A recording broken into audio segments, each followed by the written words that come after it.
more work on, I suspect, before casting a vote. So as our evening draws to a close, I'm going to ask each of the candidates to offer a sort of closing summation. And in first order, we'll start in this case with Paul Strick. When you cast your vote on May the 6th, you have a weapon of mass destruction in your hands, and in 45 seconds you can change the course of British politics, I believe.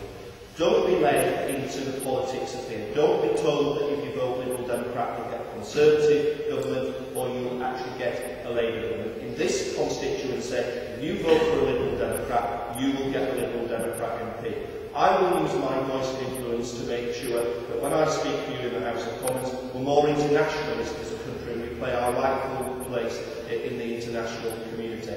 I will strive for fairness in terms of taxation policy, particularly the education policy that I have actually said. Ultimately, I'm there by conviction on electoral reform. I believe that if you do allow me to go to Parliament, I'll play my role in changing the electoral system and making sure that the future politics, not just in this election, but future elections change and we have a different style of politics, a different style of government, and actually ultimately we give power back to people and people actually hold politicians to account rather than save politicians for holding you to account. Andrew. Well, thank you tonight. It's been really a great pleasure to be here. The choice is clear at the election. In my opinion, we need a government with a clear majority to govern, to get the country back on track, to get the economy moving again. And David Cameron and the Conservatives are the party that can achieve the change that Britain needs. And on a personal level, I am committed to everybody, whoever you are in this constituency, rich, poor, black, white, gay, straight, any colour or creed, I will do whatever I can as your MP to make sure that your voices are heard. And that is my pledge to you tonight. Julie. I would say because it's not so much a weapon of mass destruction. I would say it's more an instrument of change, and an instrument of creativity and hopefully hope and thoughtfulness. So yes, it is very important and it's fantastic that people are here taking an interest.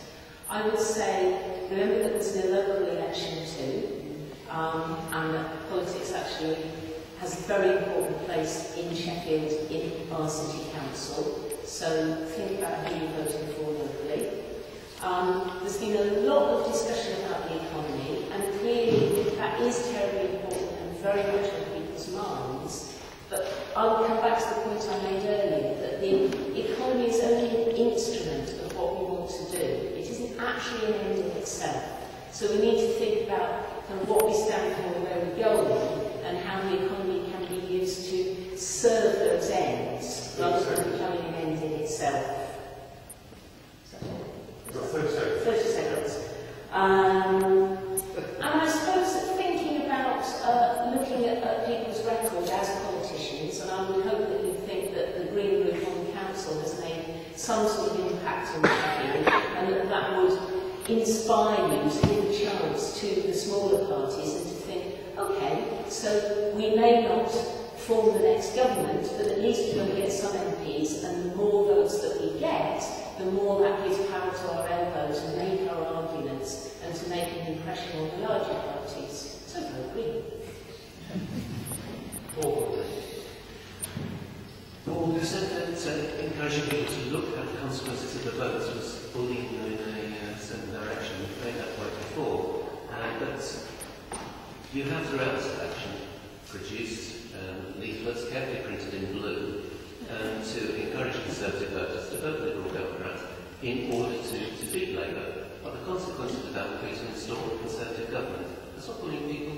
When you have shared that scenario, it's a perfectly legitimate thing to do. If above everything else, you feel that you should encourage people to vote Liberal Democrat and install a Conservative government, fair enough. But my point is, if I can just scope out the initial point that I made, about this being the fourth most important election since the Second World War. 1945, when Labour established the welfare state and the NHS with the landslide we got, social democratic consensus, which meant that those things were largely unchallenged even when we had Conservative governments.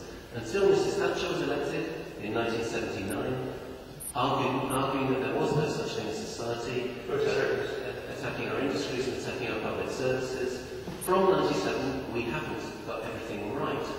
But I think that the broken society that we inherited from the Conservatives is a great deal better than it was then on so many fronts. At this time, with the challenge of politics and the economy, we need to be very careful